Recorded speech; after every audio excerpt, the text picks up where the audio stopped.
Hey, what's up? It's Miss Elliott. I missed out a couple of days, but I'm back, and today we're going to start a chapter book, Clementine by Sara Pennypacker.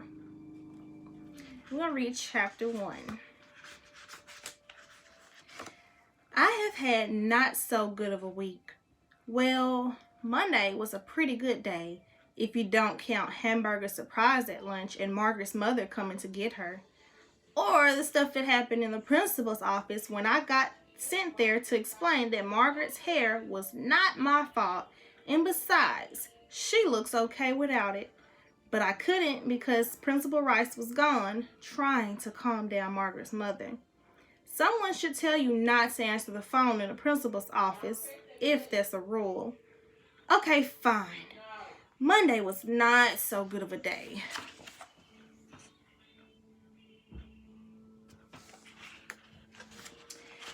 Which was a surprise because it started off with 2 lucky signs, which fooled me.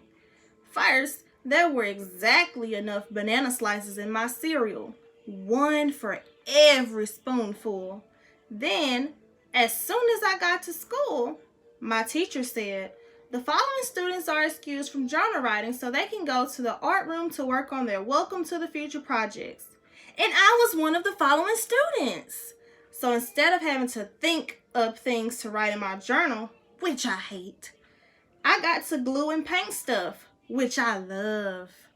Margaret was in the art room too. When I sat down next to her, she threw herself across the Princess from the Future mask she was gluing sparkles onto.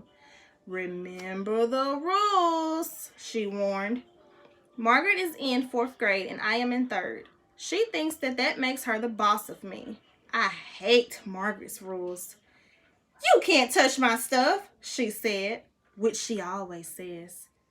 "Why?" I said, which I always say. "Because it's the rule," Margaret said, which she always says. "Why?" I said. "Because you can't touch my stuff," she said. And then I pointed out the window, which wasn't exactly lying, because I didn't say there was something out there.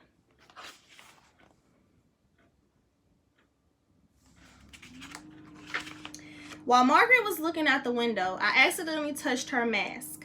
Twice. Okay, fine. Then I got busy working on my project so I wouldn't have to hear any "Clementine, pay attentions." Except I did anyway, which was unfair because each time I was the only person in the whole art room who was paying attention. Which is why I could tell everyone right in the middle of the Pledge of Allegiance that the lunchroom lady was sitting in the janitor's car and they were kissing again. No one else saw this disgusting scene because no one else was paying attention out the window.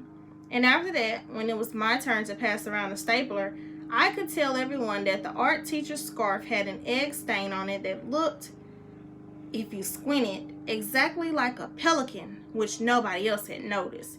"Clementine, you need to pay attention," the art teacher said one more time. And just like the other times, I was paying attention. I was paying attention to Margaret's empty seat. Margaret had been excused to go to the girls' room, and when she left, she had scrunched up, don't cry eyes, and a pressed down, don't cry mouth. And she had been gone a really long time, even for Margaret, who washes her hands 1 finger at a time. "I need to go to the girls' room," I told my teacher. And that's where Margaret was, all right, curled up under the sink with her head on her knees. "Margaret," I gasped, "you're sitting on the floor." Margaret hitched herself over to the side a little so I could see. She'd placed a germ-protective layer of paper towels under her. "Still," I said, "what's the matter?" Margaret pressed her head down harder into her knees, which were all shiny with tears. She pointed up. Lying on the sink, next to a pair of "do not remove from the art room" scissors, was a chunk of straight brown hair. Uh-oh. "Come out, Margaret," I said. "Let me see." Margaret shook her head. "I'm not coming out until it's grown back." "Well, I think I see a germ crawling up your dress." Margaret jumped out from under the sink. She looked at herself in the mirror and began to cry again. "I got glue in my hair," she sobbed. I was just trying to cut it out. Margaret's hair was halfway down her back long. It was hard not to notice that the whole part of over her left ear was missing.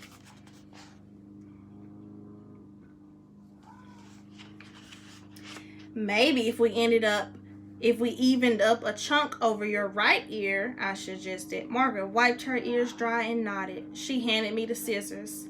I cut. We looked back in the mirror. It's like bangs. I tried to cheer her up, sort of. Except bangs are in your front hair, not the sides, Margaret reminded me. Then she took a deep sigh, picked up the scissors, and cut off all the hair over her forehead. Now the front half of her hair was all chopped off and the back half was long and straight and shiny. Not so good, Margaret said, looking in the mirror. Not so good, I agreed. We looked at her not so good hair in the mirror for a really, really long time without saying anything, which is very hard for me. Then Margaret's bottom lip began to shiver and her eyes filled up with tear balls again. She handed the scissors back to me, and then she closed her eyes and turned around. All of it? I asked. All of it. So I did, which is not exactly easy with those plastic art scissors, let me tell you. And just as I was finishing, the art teacher came in looking for us. Clementine! She shouted. What are you doing? And then Margaret went all hysterical, and the art teacher went all hysterical. And nobody could think of anything to do except the regular thing, which is send me to the principal's office. While I was waiting there, I drew a picture of Margaret with her chopped off hair. I made her look beautiful like a dandelion. Here's a picture of that. If they had a special class for gifted kids in art, I would definitely be in it. But they don't, which is also unfair, only for math and English. I am not so good at English, okay? Fine. But this year I am in the gifted class for math. And here's the bad surprise. So far, no gifts. I told Principal Rice about that problem when she got back from calming down Margaret's mother. So far, no gifts, I told her, extremely politely. Principal Rice rolled her eyes to the ceiling then, like she was looking for something up there. Ceiling snakes, maybe, just waiting to drip on you. That's what I used to be afraid of when I was little anyway. Now I am not afraid of anything. Okay, fine, I am afraid of pointy things. But that is all, and boomerangs. Clementine, you need to pay attention, said Principal Rice. We need to discuss Margaret's hair. What are you doing on the floor? Helping you look for ceiling snakes, I reminded her. Ceiling snakes? What ceiling snakes? She asked. See what I mean? Me. Pay attention. Everybody else, not. I'm amazed they let someone with this problem be the boss of a school. All right now, Clementine, Principal Rice said in her I'm trying to be patient but it's getting harder voice. Why did you cut off Margaret's hair? I was helping, I said. And then I told Principal Rice about how I'd help her too. I answered the phone while you were gone. I ordered some new school pets, and I told the gym teacher we are never going to play dodgeball again. And I made 2 appointments for you. The phone kept going dead, so I guess it's busted. But at least I helped you a little. That's what I thought. There is a look they teach a person to make in principal school that is not very nice. All right, that's all for today. Tune in tomorrow for chapter 2. Bye.